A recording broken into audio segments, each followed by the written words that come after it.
habrás escuchado, como estuvimos charlando, algunas de las cosas que estuve diciendo esta semana, y tal vez en realidad nos estamos equivocando, y podríamos hacer la hipótesis de que en realidad a Massa no le va a ir tan bien, y la economía puede estar cerca de complicarse bastante, digamos. Si se complica bastante, se lo lleva puesto a Massa como candidato a presidente, además de como ministro superpotenciario de Economía, digamos, ¿no? Y podría ser en el fondo lo que la impulsó a Cristina a ponerlo a él, o a dejarlo que se lo pongan, digamos. Y no es tan mala, el tema es que hay que hacerlo con un año de anticipación y que tiene ciertos costos sociales y demás. Una de las aristas de ese tema, para mí, inexorablemente, es el escopetazo en los pies, no un tiro, un escopetazo, que implica la suba de tarifas y la segmentación, que cada vez que uno va tirando más de la piola, más claramente va quedando en el horizonte, que eso va a ser un golpe político muy importante, obviamente de la mano de un golpe económico, un golpe, digo, en el sentido del impacto que va a tener, ¿no? Sí, un anuncio que se viene postergando. El anuncio se viene postergando, pero si yo no entendí mal, la aplicación de las nuevas tarifas no va a estar más allá del mes de agosto. No de que te llegue la factura con la nueva tarifa, sino del consumo que estás efectuando. Doy por descontado que no lo van a hacer retroactivo a julio, porque si no entra todo el invierno con una tarifa aplicada más alta que la gente que consumió en ese momento no sabía que tenía, con lo cual eso sí que sería nefasto, ¿no? Yo creo que en realidad lo van a empezar a aplicar a partir del 1 de agosto y te llegará la factura dentro de un mes y medio, más o menos, como máximo. Esto va a ser doloroso. Por otro lado, lamentablemente, alguien al que yo he criticado mucho, cada vez más se parece al macrismo, y de hecho, las tasas de interés que está pagando Miguel Pese, el presidente del Banco Central, y su directorio, que son quienes dejaron que los 30.000 millones de dólares que se acumularon o se deberían haber acumulado de superávit comercial, o sea, cuánto más le vendimos al mundo que lo que le compramos, dejó que se evapore y se acordó tarde de cuidar las importaciones truchas, los pagos de préstamos truchos y demás. Ese personaje está pagando hoy tasas de interés un poquito por debajo de las que pagaba en su peor momento el macrismo. La tasa nominal, no la nominal, la efectiva anual de las LELIQ y de otros instrumentos es el 100% anual. Ese 100% anual, aplicado sobre una torta de varios billones de pesos, genera lo que se llama el déficit cuasi fiscal, que fue una de las cosas que, yo no quiero ser pájaro de mal agüero, pero no puedo dejar de hacer historia, fue una de las cosas que se llevó puesto Alfonsín, el déficit cuasi fiscal. Es decir, armar una bombita en el Banco Central que cada vez va generando más pesos, aunque estén acumulados en el Banco Central. En algún momento los jugadores te bajan el pulgar o desconfían y empiezan a querer salir, y ahí es cuando se arma el problemita. ¿Ok? Te hago un paréntesis ahí chiquitito. Lo que patearon para adelante, para después de las pasos del año que viene, esta semana, que son 2 billones de pesos de vencimiento de los próximos meses, son los bonos del Tesoro. Esos que armó Guzmán pensando que le iban a dar suficiente liquidez como para aguantar el déficit, porque él pensaba que iba a hacer bajar la inflación desde marzo rápidamente, no ocurrió, y entonces ese sistema, un poquito antes de que salga Guzmán, quedó claro que no era viable, porque cada vez le pedían plazos más cortos y tasas de interés más altas, y ahora patearon todo para dentro de un año, más allá de que gran parte de eso lo tenían organismos del Estado y un poquito los bancos, ¿no? Juan, ¿y cómo se desactiva esa bombita de las LELIQs? Tradicionalmente se ha desactivado ese tipo de cosas, que no pasó muchas veces. En el caso de Alfonsín fue con el Bonex 89. ¿Qué quiere decir eso? Los bancos tienen amontonada la plata en el Banco Central, los pesos en el Banco Central, y los depositantes en los bancos.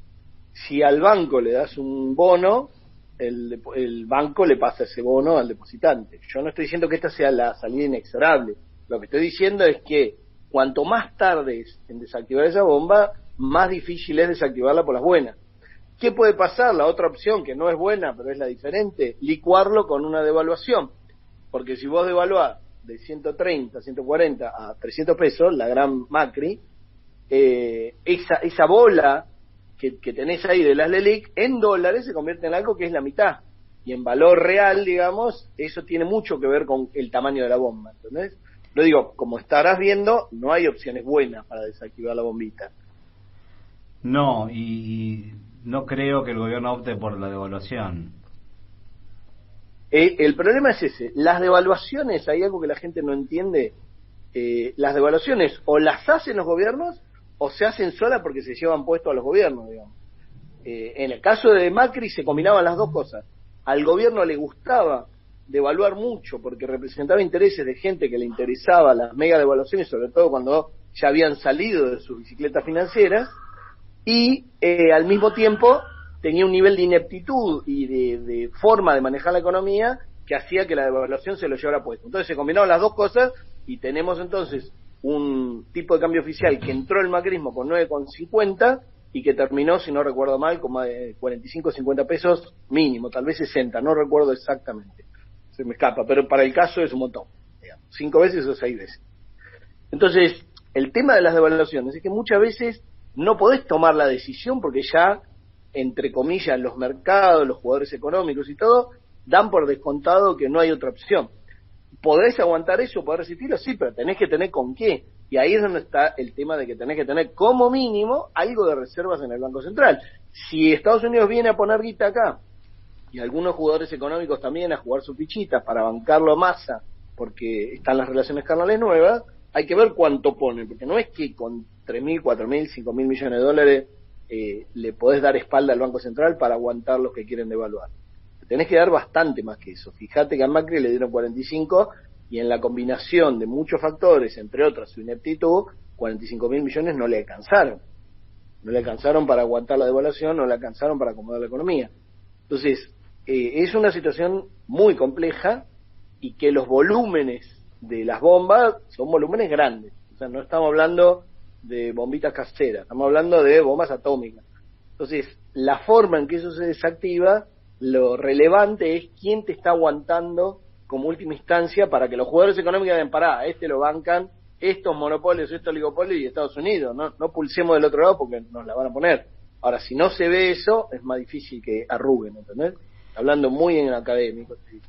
Sí, uno piensa, se va a lo chico, la de todos los días, la de uno, y piensa qué se hace entonces con los grandes formadores de precios, porque si los necesitas de algún modo también en columnar, va a ser difícil que puedas ponerle algún tope o algún ajuste a las ambiciones desmedidas, ¿no? Yo ahí no tengo grises, y esto lo venimos hablando hace mucho.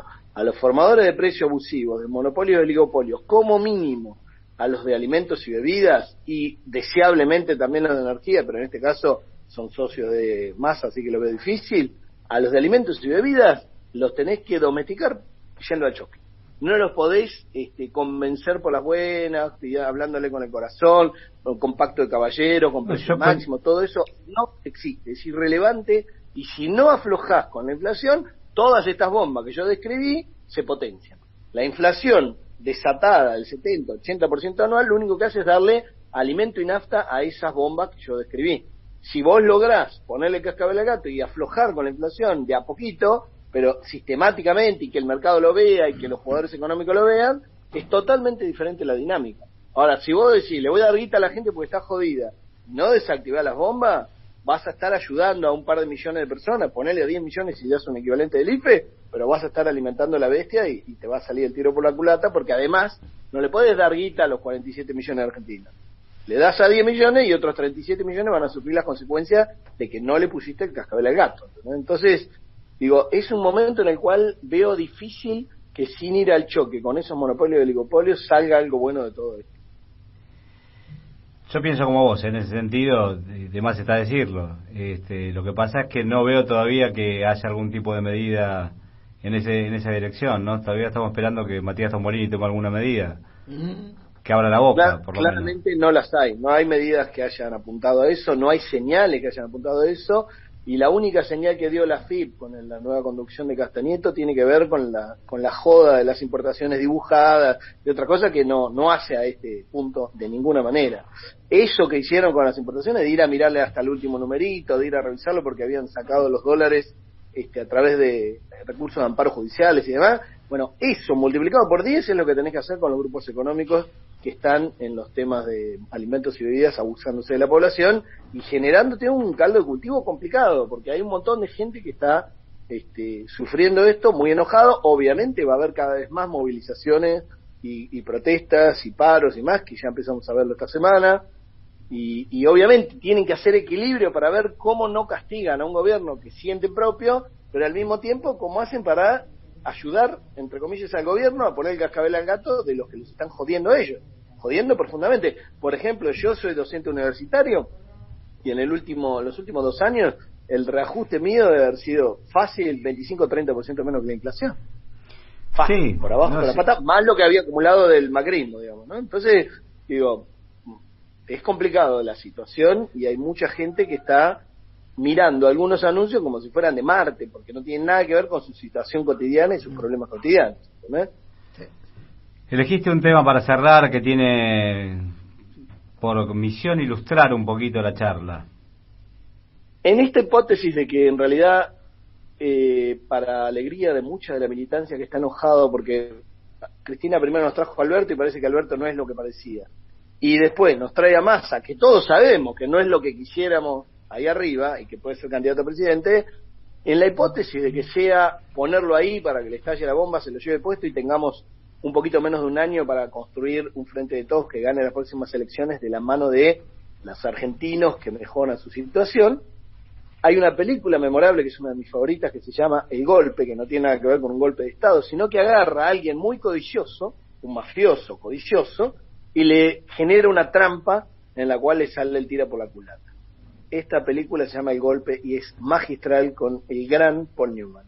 Así que esa música, que también es muy linda, para ilustrar un poquito que ojalá sea esta la situación y que no sea muy dura el golpe que sufra Massa para sacárnoslo de encima, porque lo vamos a pagar nosotros, ¿no? Vamos entonces con la música del golpe. Juan, Scott Joplin en el piano. Sí, señor. Abrazo grande, Nico. Abrazo grande, buena semana, querido. Sí. Gracias. Yo primero.